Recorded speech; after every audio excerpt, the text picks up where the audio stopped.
Meus queridos irmãos, paz do Senhor Jesus. Assentai-vos, por gentileza.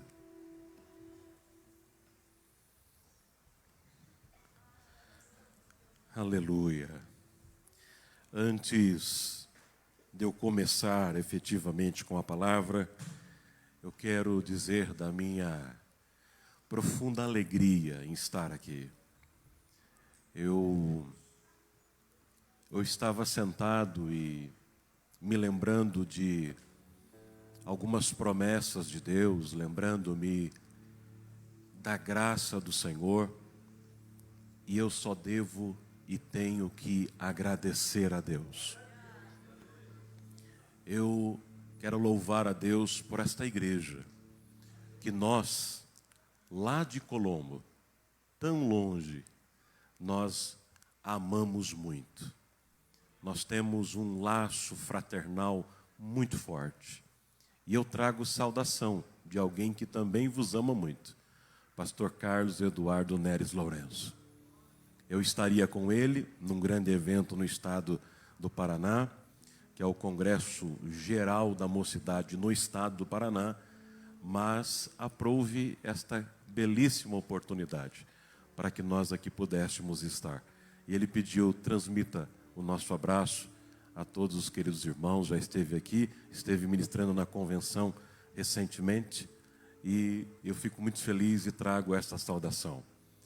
Obrigado, pastor Delmo, obrigado a toda a diretoria por esta oportunidade honrosa. Nós tivemos o carinho muito grande dos irmãos irem até lá, a nossa igreja, conhecerem, termos momentos de comunhão, de mesa, de oração, foi muito bom. Mas, além de estar aqui na Serra, conhecendo essa igreja, eu estou muito feliz, mas alguns amigos me surpreenderam.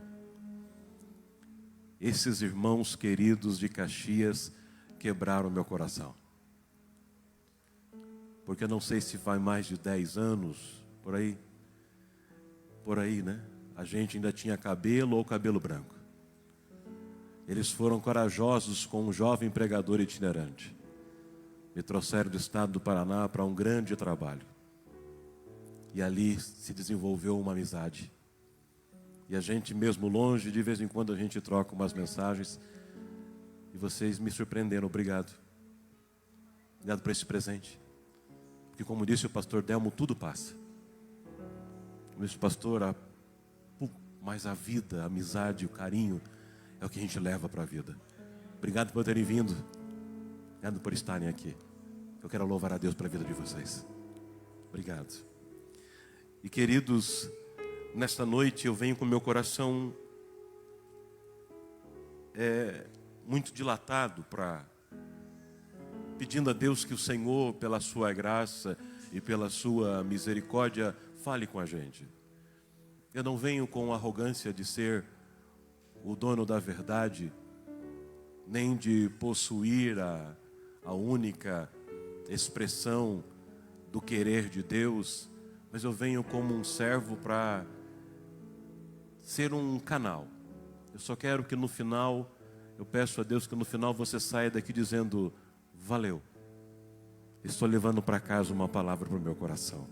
Nós já poderíamos ir embora, os louvores já falaram demais. Que Deus continue abençoando vocês. Nós nos emocionamos, nós sentimos a presença. E uma presença não forçada, uma presença leve, uma presença suave, uma presença acolhedora. E nós estamos felizes por isso. Mas, tratando-se de uma conferência, eu até conversava com o pastor Gesiel. A gente tem que entender os momentos. Uma pregação é uma pregação, um ensino é um ensino, uma conferência. E eu tentarei ser o mais claro, didático, para aquilo que Deus colocou na minha alma para compartilhar com vocês. E eu sei que essa igreja é uma igreja profundamente ensinada. Eu sei que essa igreja é uma igreja madura, uma igreja de referência, grandes homens de Deus já passaram por aqui. E tudo que tem acontecido, e tudo que vai acontecer, está debaixo da potente e soberana mão de Deus. E antes mesmo de eu entrar na palavra, enquanto o coral cantava, veio uma palavra como seta no meu coração. E eu quero deixar essa palavra como um registro a partir desta noite para essa igreja. Está em Isaías 43, 18 e 19. Abra comigo, igreja, e grife essa palavra. Essa palavra veio como seta ao meu coração para compartilhar ao vosso coração. Negá suramandukia.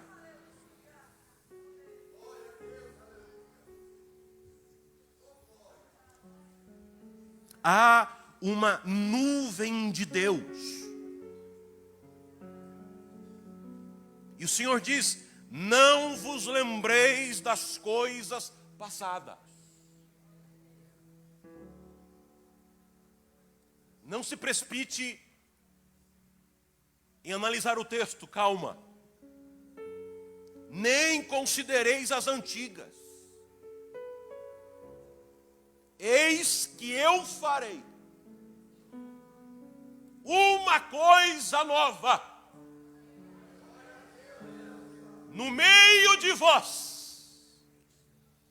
Assim diz o Senhor.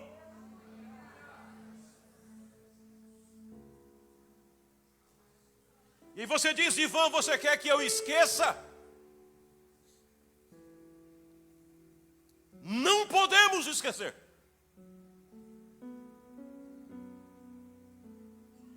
Só esquece quem tem amnésia.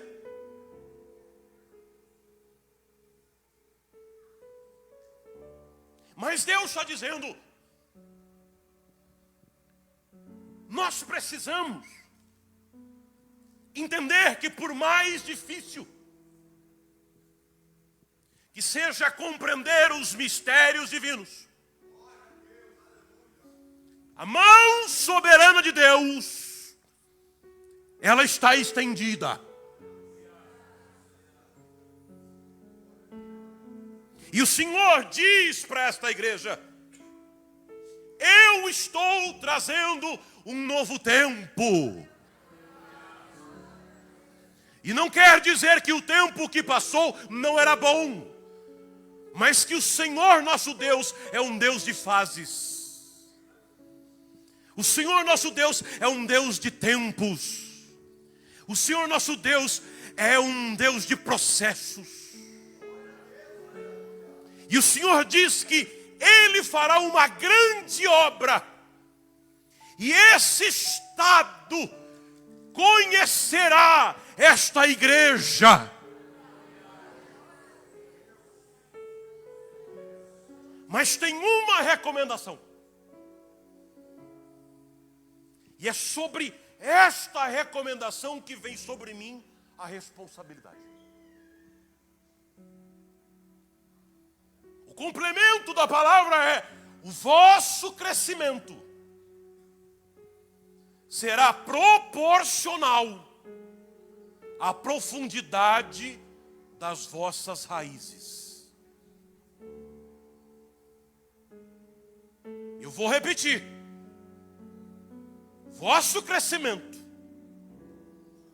será proporcional à profundidade das vossas raízes.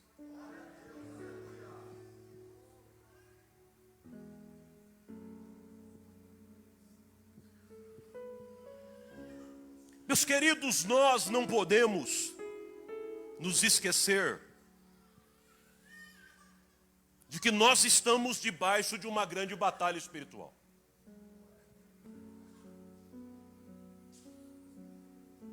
Eu começo contando a vocês de que há basicamente uma semana atrás eu venho sofrendo ataques terríveis. Final de semana passado, eu fiquei de cama. Fui para antibiótico, perdi mais de média de 5 quilos. De sábado para domingo não dormir. E vem vendo uma luta, e quando passa uma, vem outra. Mas ao mesmo tempo em que há uma batalha, ao mesmo tempo parece que Deus está descortinando coisas. E nós precisamos entender que Deus não fala apenas no tempo da bonança. E por vezes Deus fala muito mais no tempo das batalhas. C.S. Lewis, um teólogo, um escritor pós-moderno, disse que Deus sussurra nos tempos de bonança, mas Ele usa o megafone no tempo de batalha. Quando Deus está trabalhando, o inimigo se levanta. E alguns perguntam, por que tanta luta? E eu te respondo, porque Deus te escolheu para fazer uma grande obra nesta terra.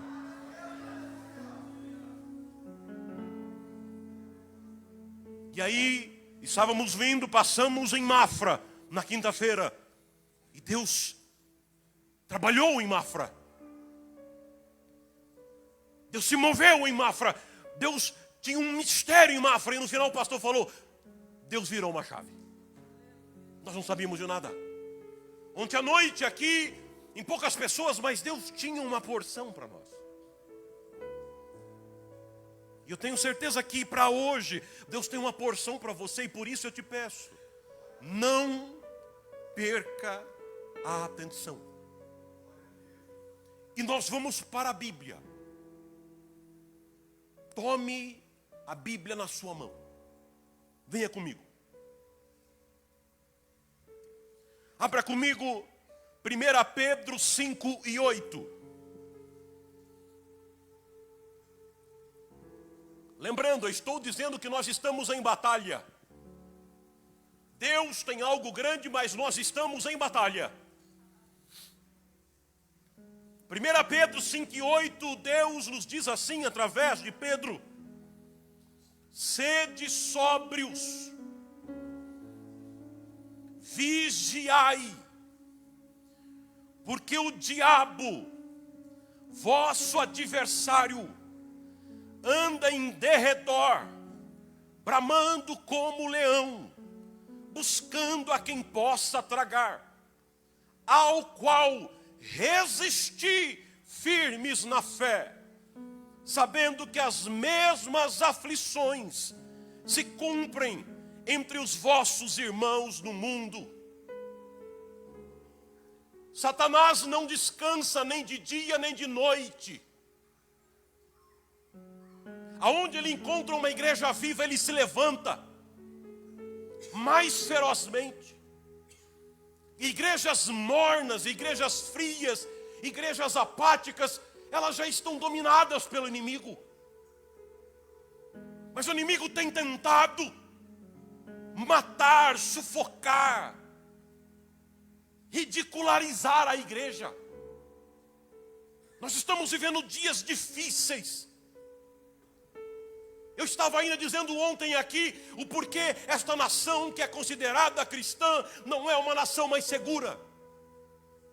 Porque essa nação brasileira não deixou de ter abusos e agressões e roubos e assassinatos e suicídios, se nós pregamos o evangelho, se nós temos tantas oportunidades de falar de Cristo. Porque na verdade nós estamos ventilando muito sobre Cristo, mas vivendo pouco sobre Ele. Caminhe comigo ainda, Mateus 10:28.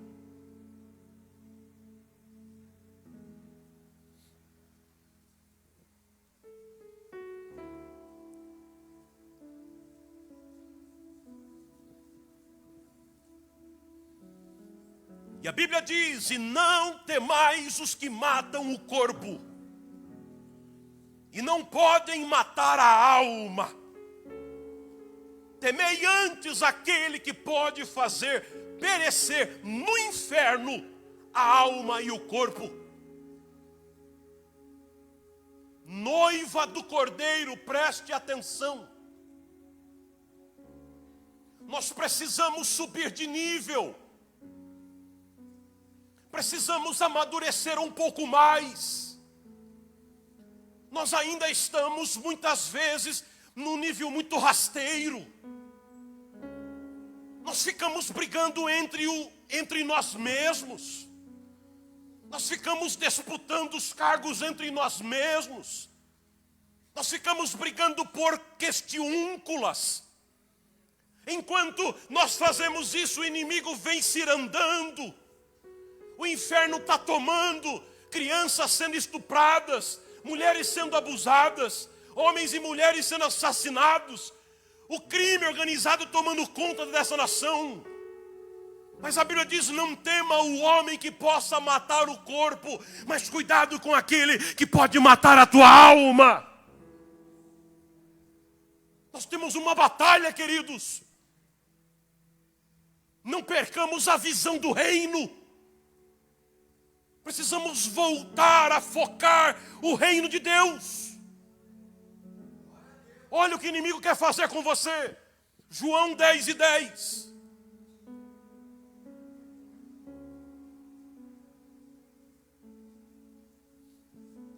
Texto profundamente conhecido.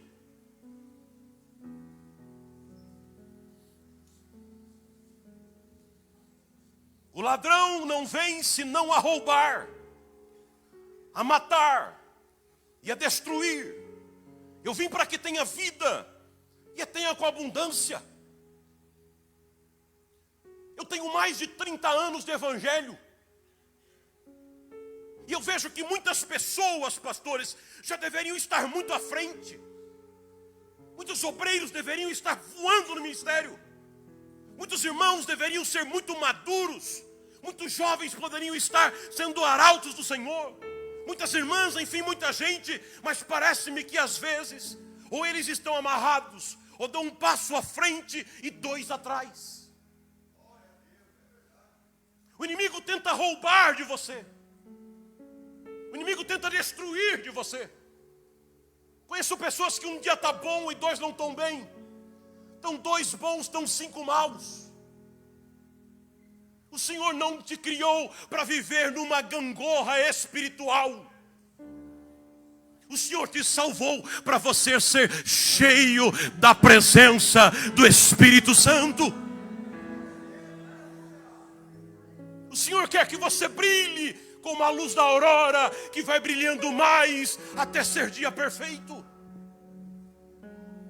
Venha comigo. Efésios capítulo 6 e 12.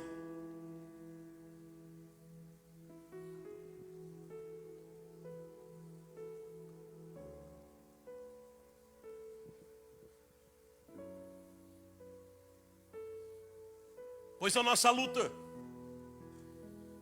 não é contra seres humanos, mas contra os poderes e autoridades, contra os dominantes deste mundo de trevas, contra as forças espirituais das regiões celestiais.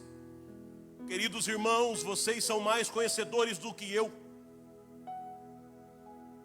Vocês sabem que o estado de vocês é um dos que mais tem a estatística de algumas religiões das quais nós não compactuamos. E eu não estou aqui para trazer tendências, explicações meramente humanas e simplistas, não. Certo é que qualquer estádio, qualquer cidade, o inimigo tem tentado dominar, o inimigo tem tentado cercear, o inimigo tem tentado amarrar o avançar da igreja. O que nós precisamos mais ver, queridos: terremotos, enchentes, guerras, pandemias. Estamos à beira de mais uma. Para onde nós olhamos, a terra está se decompondo, o mundo está se acabando. E tem gente que ainda não acordou. Nós ouvimos 24 horas do Evangelho, mas parece que o Evangelho não entra mais na alma. Nós precisamos às vezes fazer algumas pirotecnias para que as pessoas venham para a igreja. A Bíblia diz que nos últimos dias as pessoas teriam comichões nos ouvidos para não ouvirem o verdadeiro Evangelho. As igrejas que prometem carro, as igrejas que prometem dinheiro, as igrejas que prometem chave estão cheias. E eu não venho nesta noite de prometer que Deus vai fazer nada, Porque Deus já fez tudo para mim e para você. Se Deus não fizesse mais nada por mim, eu deveria passar toda a eternidade agradando a Ele. O que Ele mais fez por nós foi ter nos libertado das garras de Satanás. Esse é o sentido do Evangelho. O Evangelho não é uma trilha de ganho. O Evangelho é uma trilha de renúncia. E só aquele que renuncia é aquele que ganha. Aquele que perde pelo Evangelho, então ele ganha. Aquele que abre mão, então ele recebe. Aquele que não tem pelo Evangelho, então ele tem para dar. E é algo incalculável, inexplicável. Porque muitas vezes nós não temos, mas nós oferecemos. Nós não possuímos, mas nós distribuímos. Nós estamos enfermos, mas oramos e Deus cura. Nós estamos tristes, oramos e Deus alegra. Porque este é o mistério do Evangelho. Não se explica de forma humana, porque é o poder de Deus para a salvação daquele que crê.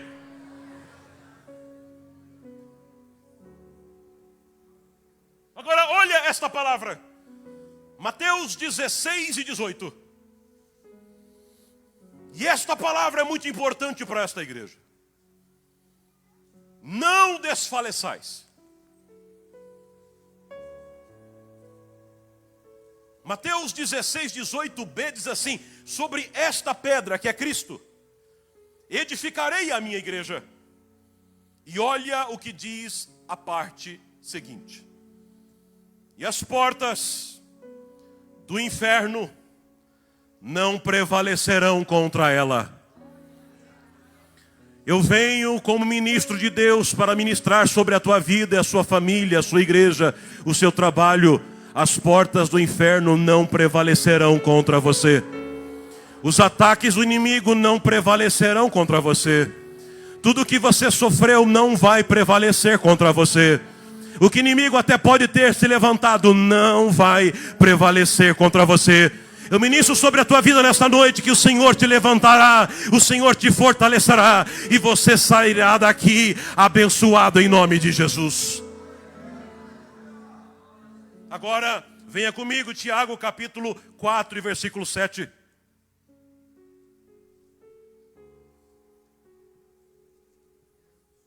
E aqui entra uma das grandes responsabilidades nossas.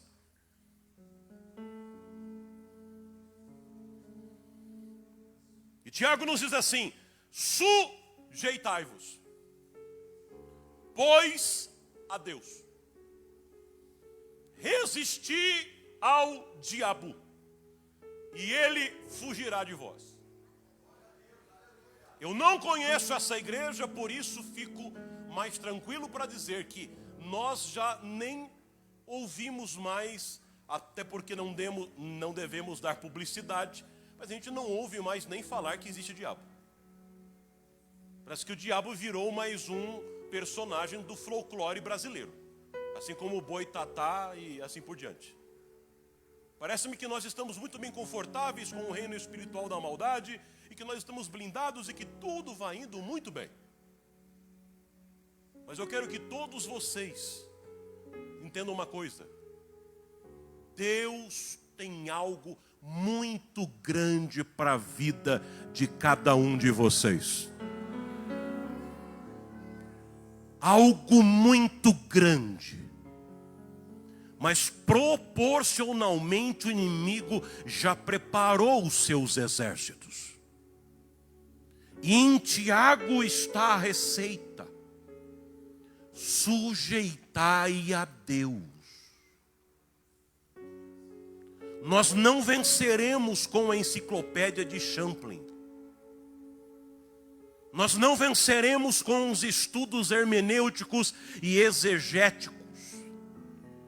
Nós não venceremos com o grego e com o hebraico.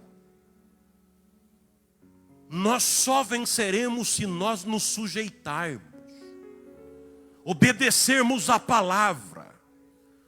Satanás se levantou contra Cristo e Cristo venceu Satanás através da palavra. Está escrito. É a palavra que nos dá vitória. Deus me traz uma direção. Algumas mães nesta noite precisam entrar dentro do quarto dos teus filhos. estender a mão sobre os seus filhos e orarem sobre eles e ministrarem a palavra.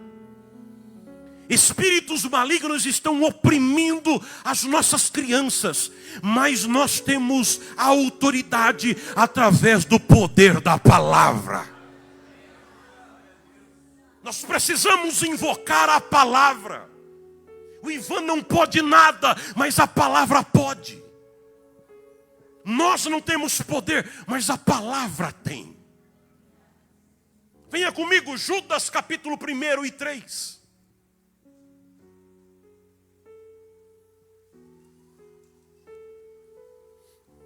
Além de sujeitarmos, nós estamos debaixo de batalha. E diz: amados, procurando eu escrever-vos com toda a diligência acerca da comum salvação, tive por necessidade escrever-vos e exortar-vos. Olha o que diz: exortar. Exortar. Exortar a batalhar pela fé. Isso quer dizer que a fé, ela não está vindo de maneira voluntária e impedida. Há uma luta. Sabe o que acontece? Diuturnamente você está sendo atacado. As pessoas ao seu redor estão tentando minar a tua fé. O inimigo tem colocado amizades perto dos nossos jovens. O inimigo tem colocado homens mundanos perto dos nossos obreiros. O inimigo tem tentado cercear e minar a nossa fé. Porque sem fé é impossível agradar a Deus. Sem fé é impossível nós conquistarmos reinos espirituais. E aí vem Judas e diz: eu quero que vocês entendam que nós precisamos batalhar pela nossa fé. E sabe por que nós temos que voltar para a palavra? Porque através da palavra a nossa fé, ela é aumentada. Agora, venha comigo, Efésios 6 e 11.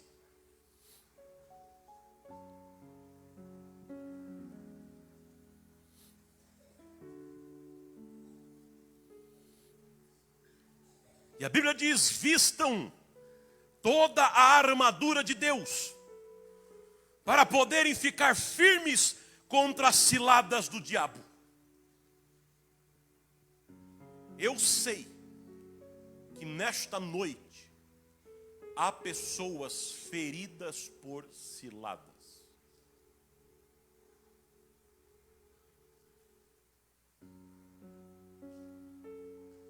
Exemplo: você era ativo na igreja. Hoje não é mais.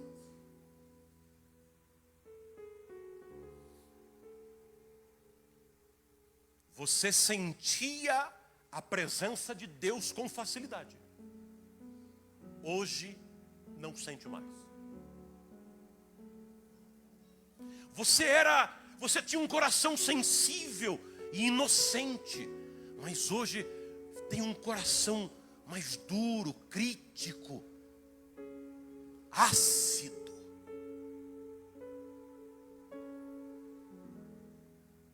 Você não consegue se entregar. Você vive armado, te feriram, te magoaram. Ciladas. Você não confia mais. Nem mais em Deus.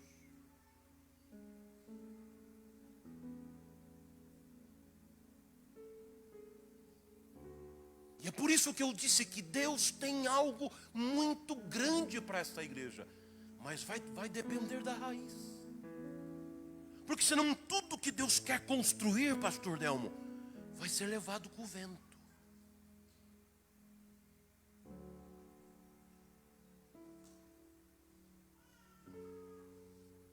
Mateus 26 e 41 diz: vigiem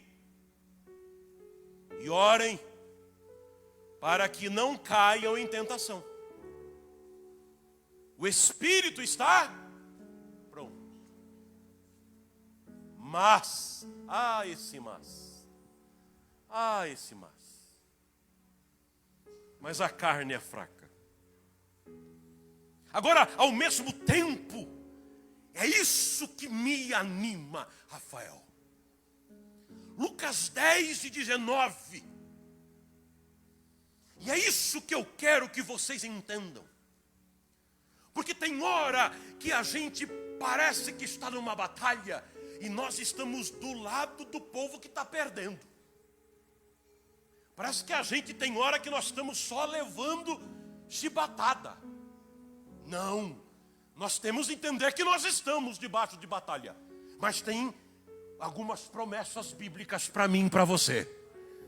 Lucas 10:19 fala: eu lhes darei autoridade para pisarem sobre cobras e escorpiões, e sobre todo o poder do inimigo, nada lhes fará dano.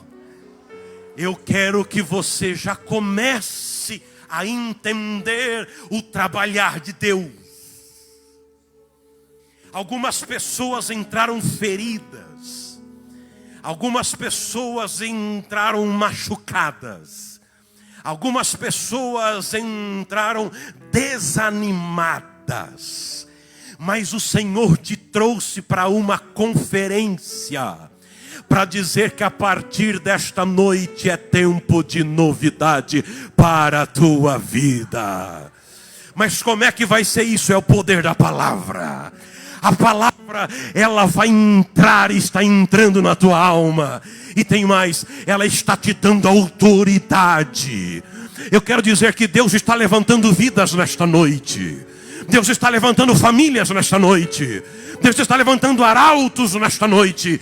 E Deus está despedaçando cadeias. Assim diz o Senhor.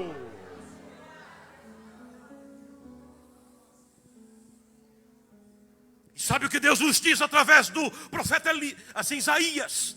Uma mensagem lá veterotestamentária, mas que se aplica à realidade do Novo Testamento.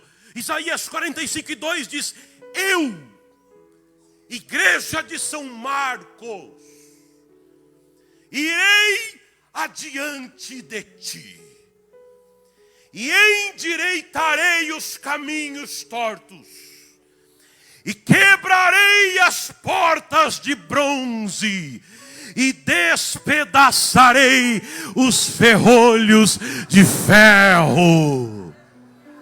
Ivan, você está dizendo que a gente está amarrado? Não. Eu estou dizendo que o inimigo estava preparando, mas os ferrolhos foram quebrados. O Senhor está nos dando asas como de águias para nós voarmos para as regiões celestiais. Vocês estão entendendo? Pode dizer amém.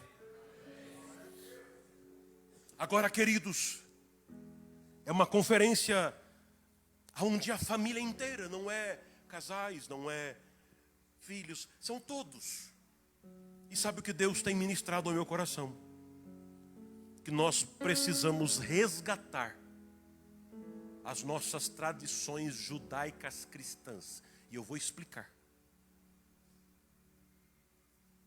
Algumas tradições nós precisamos atualizar. Algumas nós não podemos perder.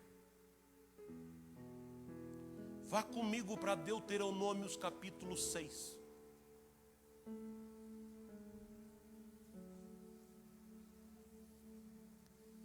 No ano passado eu estive visitando Israel. Fui profundamente impactado naquela terra. E desde então eu nunca mais fui o mesmo e Deus tem ministrado ao meu coração algumas coisas. Mas uma das coisas é que o judeu entende a necessidade de ele mesmo educar o seu filho. O judeu assume a responsabilidade da educação da sua prole. O brasileiro facilmente terceiriza. O judeu não terceiriza a educação dos filhos. O brasileiro terceiriza. O judeu, ele coloca limites no filho desde o começo. Os brasileiros têm dúvida se devem colocar. Deuteronômio capítulo 6:6 nos diz assim: e essas palavras que hoje te ordeno estarão no teu coração. Versículo 7.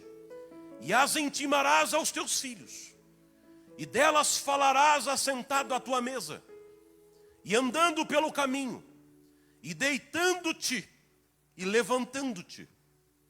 Também as atarás por sinal da tua mão, e te serão por testeiras entre os teus olhos, e as escreverás nos umbrais da tua casa e nas tuas portas. Sabe onde eu vejo esse texto sendo ministrado? Em cultinho de criança, em seminário infantil, como se fosse um texto restrito aos pequenos. Não, este é o fundamento da cultura judaica cristã. É nossa responsabilidade abraçarmos a educação. O que a escola faz é escolarização. A escola ensina matemática, física, química, português. Educação, a escola não tem obrigação. A educação vem de casa. É por isso que tem muita criança que vai para a escola e não é escolarizada, porque a tia não consegue nem fazê-la sentar. A tia não escolariza, não educa. Se pudesse, amarraria. Aí, o pai não educa. A escola não escolariza. E aí vem para a igreja. E aí diz, não, a tia vai educar. Não, aqui você tem educação cristã. Então não tem uma boa escolarização, não tem uma boa educação, e quando chega aqui, não para nem para aprender a Bíblia. Então não tem educação cristã, não tem educação pessoal e não tem escolarização.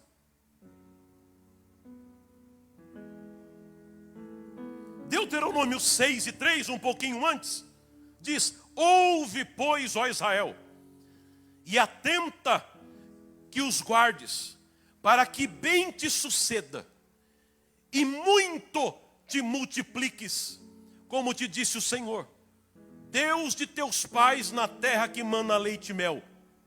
Olha só, dizendo, queres multiplicar, queres ser abençoado, queres prosperar, volte-se para a palavra. Irmãos, os nossos filhos passam muito tempo na frente das redes sociais. Nós somos a geração da atenção, do microconteúdo. Hoje os pastores não pastoreiam mais sozinhos as igrejas. O YouTube pastoreia. O TikTok pastoreia. O Instagram pastoreia. E o problema é que cada um fala a asneira que quer. E nós temos muita gente na igreja que está comendo comida envenenada.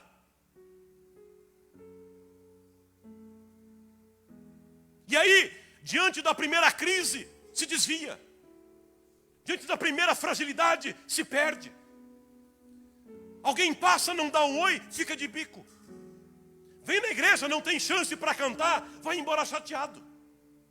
Pessoas milindres, imaturas, infantis, famílias desestruturadas, carentes, doentes. Por quê? Porque falta a base, falta alimento, falta a palavra.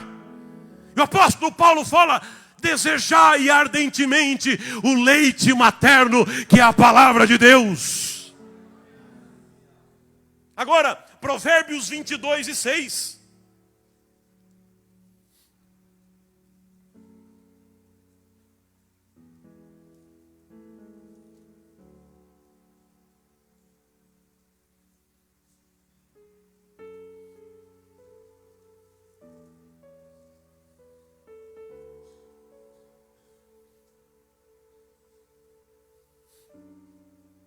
glória a Deus. Instrua a criança segundo os objetivos que você tem para ela. E mesmo com o passar dos anos, não se desviará deles. Preste bem atenção em algo que eu quero lhe dizer. Depois que nós passamos do 40, graças a Deus que dizem que a vida começa aos 40. Por mais que a gente sabe que só falta metade se a gente conseguir ficar vivo até lá. A gente já tem um pouquinho de história para contar. Sabe que eu tenho visto por aí alguns pais com o coração ferido, porque orientaram seus filhos, mas os seus filhos não permaneceram no caminho do Senhor. Quem sabe você está me ouvindo nesta noite, está com o coração ferido e culpado, achando que é culpa sua. Eu quero que você entenda uma coisa: a tua obrigação como pai é instruir. A tua obrigação como mãe é instruir. Mas cada um tem a liberdade de seguir o caminho que deseja. Pai, retire esse peso da tua alma no teu coração. Quantos pais que nós acompanhamos na igreja que estão profundamente chateados e tristes. Mas eu quero lembrar de uma coisa. Moisés nasceu do povo hebreu. Ficou escondido, sendo cuidado nas primeiras semanas pela sua mãe. Mas por risco de morte, ele foi posto num cesto no rio, achado pela filha de Faraó. Depois Deus, num mistério milagroso, traz a própria mãe para alimentá-lo. Ele bebeu do leite hebreu. Ele teve os primeiros passos no leite hebreu. Mas depois ele foi para Faraó. Ele foi para o Egito. No Egito ele foi formado. No Egito ele amadureceu. No Egito ele virou homem. Mas chegou uma época da vida, quem sabe a mãe pensasse: será que ele nunca vai se lembrar dos hebreus? Será que ele nunca vai querer voltar para casa? Será que ele nunca vai dizer: e a minha família lá? Mas um determinado dia, como se nada fosse acontecer, ele vê um hebreu apanhando de um egípcio. E naquele momento acontece algo milagroso. Naquele momento a formação adulta, a história, a pompa, o poder de Faraó, tudo que ele tinha ficou pequeno diante do sangue que corria na sua veia. Sabe o que é isso? Naquele momento ele se levanta contra o egípcio. Ele mata o egípcio e defende o hebreu. Sabe o que eu quero lhe dizer? Se você injetou o leite materno, se você deu o alimento no tempo certo, o Senhor trará de volta. Aleluia! Entenda isso. Nós precisamos entender esses mistérios de Deus. Nós precisamos entender, e nesta noite é uma noite de construção. Nós precisamos instruir aos nossos filhos sobre como eles devem se portar, como nós devemos nos portar e cuidar, porque Deus tem coisas grandes para todos nós. Eu vou falar algumas coisas porque estamos numa conferência. E se os pastores falarem, depois vocês ficam bravos e vão embora. Então, como eu daqui a pouco vou sair escoltado daqui, eu vou falar. Juventude, irmãos, irmãs, algumas coisas para nós crentes não convém. É abrir brecha para o inimigo. Por exemplo, tem gente que gosta do tempo todo ficar fazendo fotinha de beijo. Nós estamos com jovens aqui.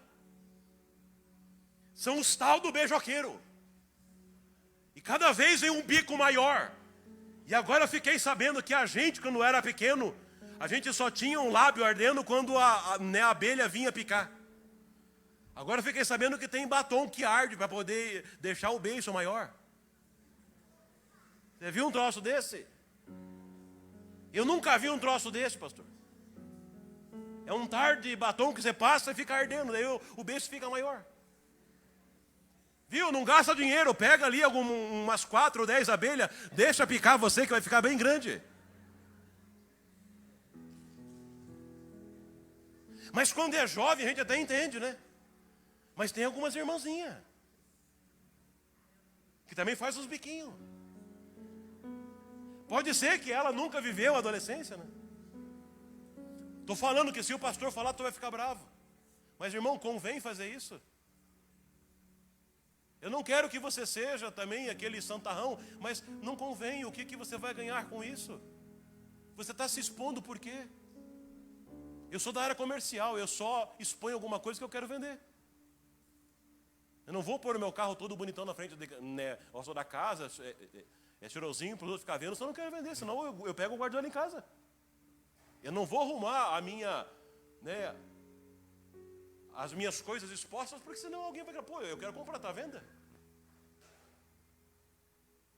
Você vai num ambiente seu de intimidade, numa chácara, numa praia, e aí tem crente que fica se expondo.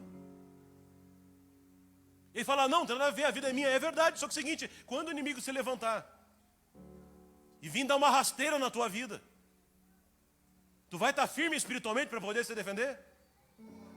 Eu estou falando de que Deus tem coisa grande. Mas se eu não tiver raiz, eu vou cair. Todos nós estamos sujeitos a levar rasteiras do inimigo.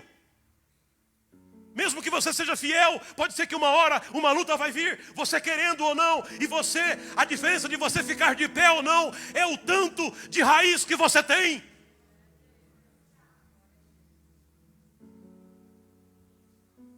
Tem alguns jovens por aí que ele deveria usar camisa M, mas ele usa PP. O infeliz não respira, só para poder falar que é fortinho.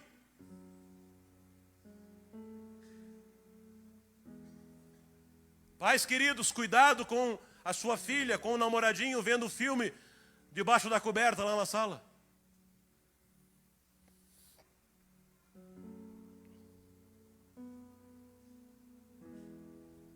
Ah, não, deixa eu dormir aqui mesmo, deixa eu dormir ali, porque daí é mais tranquilo, tal, cuidado. Porque acontece assim, depois que vê um filme, de repente aparece grávida, não sei porquê. Acontece por aí. Aqui não, só lá no Paraná. E aí fala, meu Deus, o que aconteceu?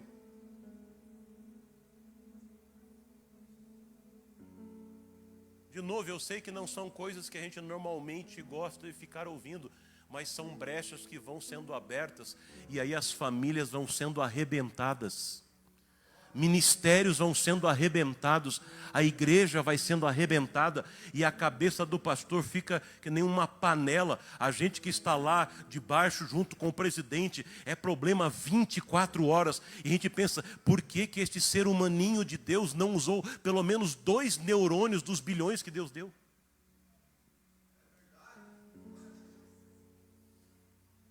Eu poderia falar muitas coisas, mas meninas, você que ainda está solteira, se um jovem pedir para você uma prova de amor, manda ele passear.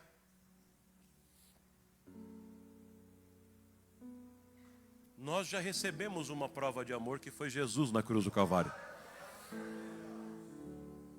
Se o menino não sabe respeitar o teu corpo, ele não presta para ser seu marido. Meninos, a mesma coisa, se a moça não sabe respeitar você, fuja dela.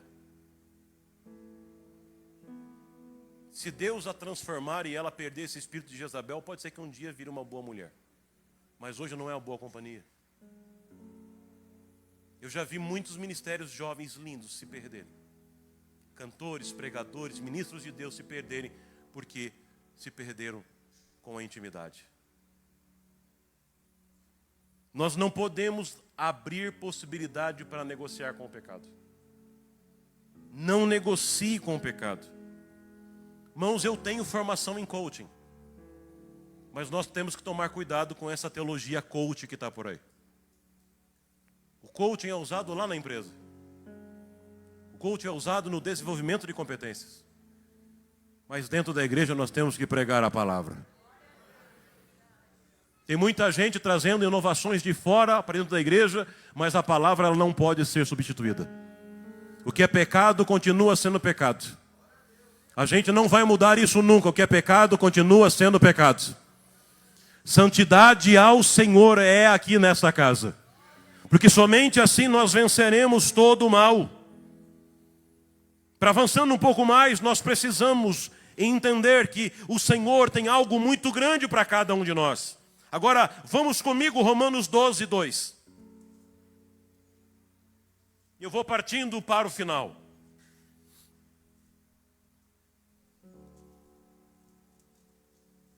Eu não venho nesta noite para um congresso. Confesso que às vezes dá uma vontade de dar um saltinho aqui. Mas é uma conferência, momento de ensinar. Eu quero instruir. Quero que você saia pensando mesmo. Porque daqui a pouco, na segunda-feira, você vai encarar a vida verdadeira.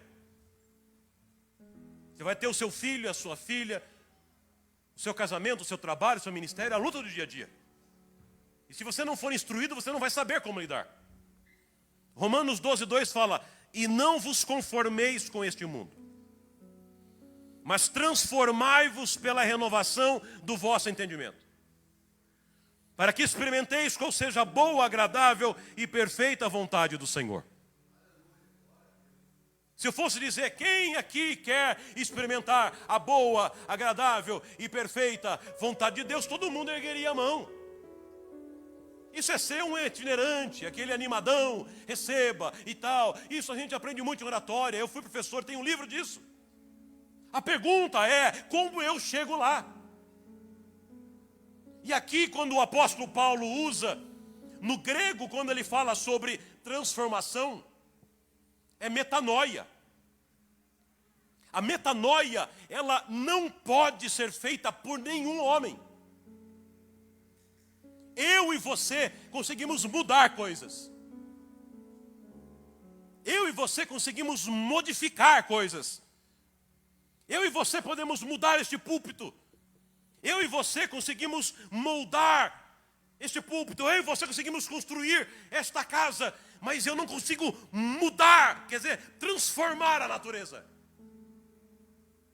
A natureza só Deus muda.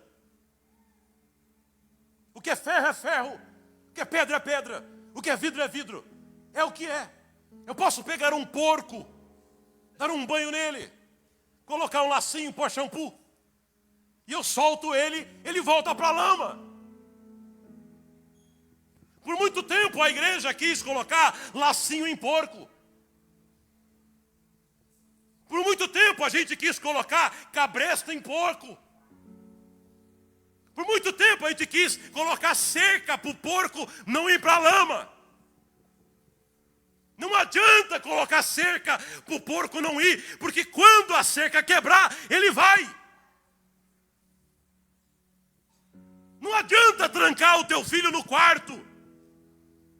Não adianta. O que tem que fazer? Tem que pedir, tem que insistir, para que haja a metanoia, a transformação da natureza daquele crente. Só quando há a transformação é que a carne é morta. O velho homem é morto. O apóstolo Paulo fala, não tomeis a forma, mas transformai-vos na renovação do vosso entendimento. Só a palavra, só a verdadeira palavra é que faz isso. E eu não sei aqui, e eu penso que aqui é diferente, mas lá no Paraná a gente quase não ouve mais ler o versículo, só que eu vou ler agora.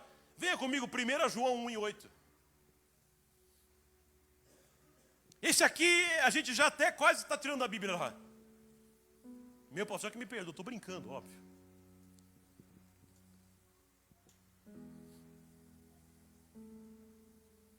Primeira João 1:8. Eu quero dizer que essa nação não precisa de um presidente evangélico.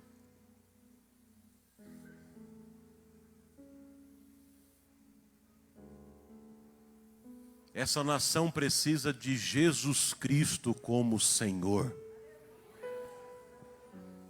1 João diz assim, 8: se dissermos que não temos pecado, enganamo-nos a nós mesmos, e não há verdade em nós.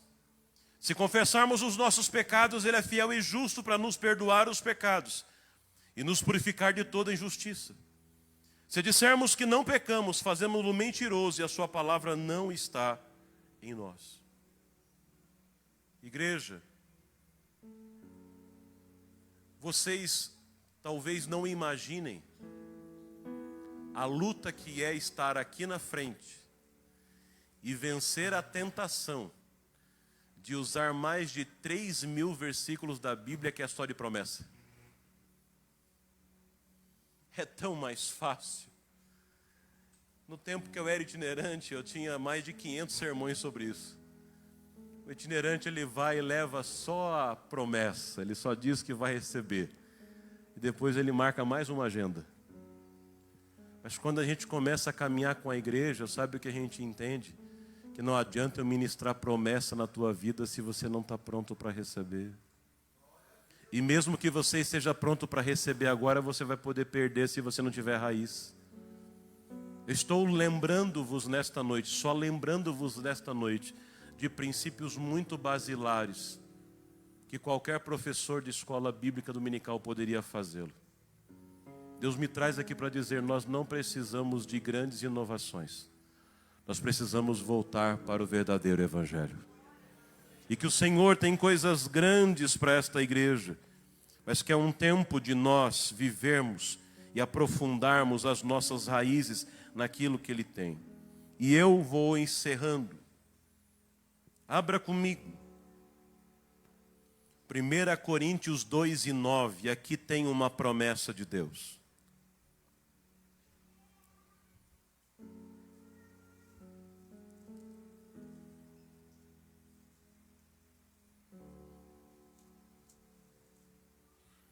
Ouça bem o que Deus está dizendo.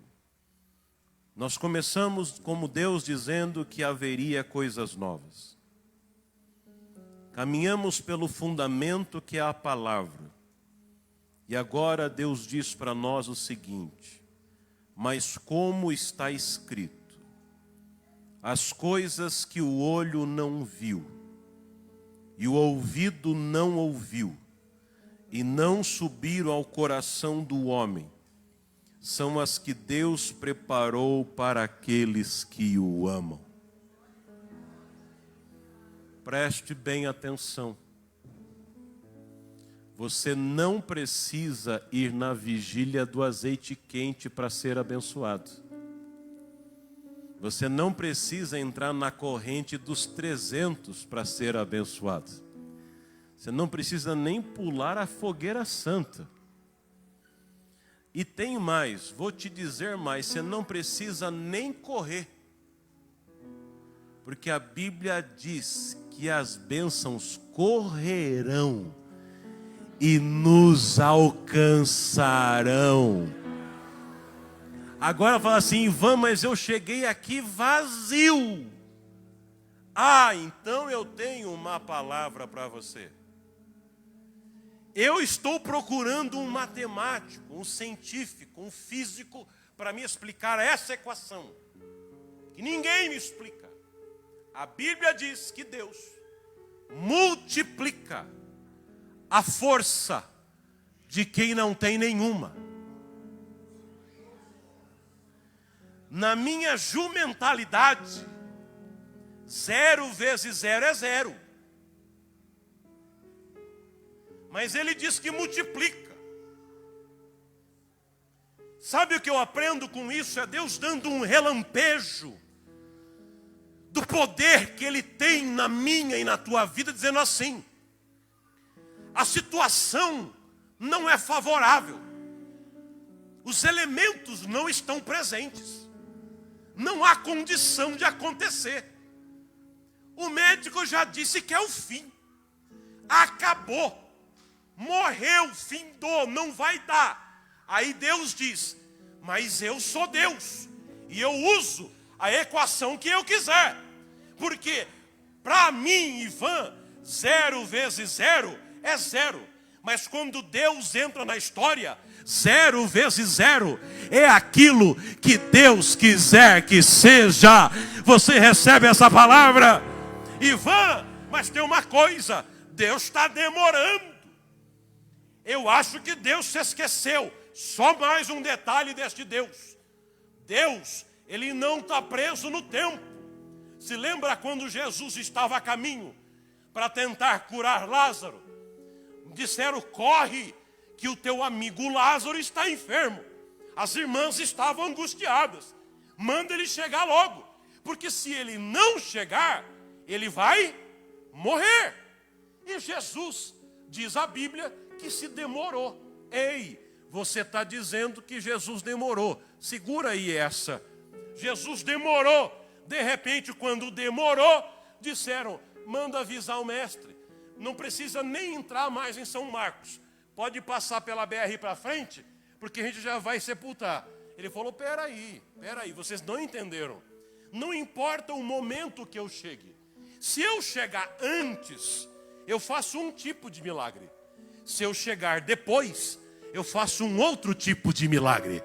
Olha só, se Deus chegar antes na tua vida e você estiver enfermo nesse sentido, Ele faz o milagre da cura. Mas se Ele demorar um pouquinho mais, Ele faz o milagre da ressurreição. Sabe o que é isso? Que Deus tem o tempo, a forma de trabalhar. Deus, Ele tem a hora, Ele tem o jeito dEle. A gente acha que Deus demora, mas Deus chega na hora certa. E nesta noite eu tenho uma palavra. O Senhor chegou na hora certa para socorrer a sua vida. O Senhor te trouxe nesta noite para socorrer a sua casa. O Senhor te trouxe nesta noite para resgatar o teu ministério. Você não vai ficar estirado no chão. As promessas de Deus não caíram por terra. Os sonhos de Deus na tua vida não caíram por terra. Que o Senhor nosso Deus continue abençoando vocês, prosperando esta igreja. E eu ouvirei falar de vós. Essa nação saberá que aqui há uma igreja pujante, cheia do poder do Espírito Santo de Deus. Você pode dizer amém? Queridos, estejamos em pés, por gentileza, com a autorização do nosso pastor. Aleluia.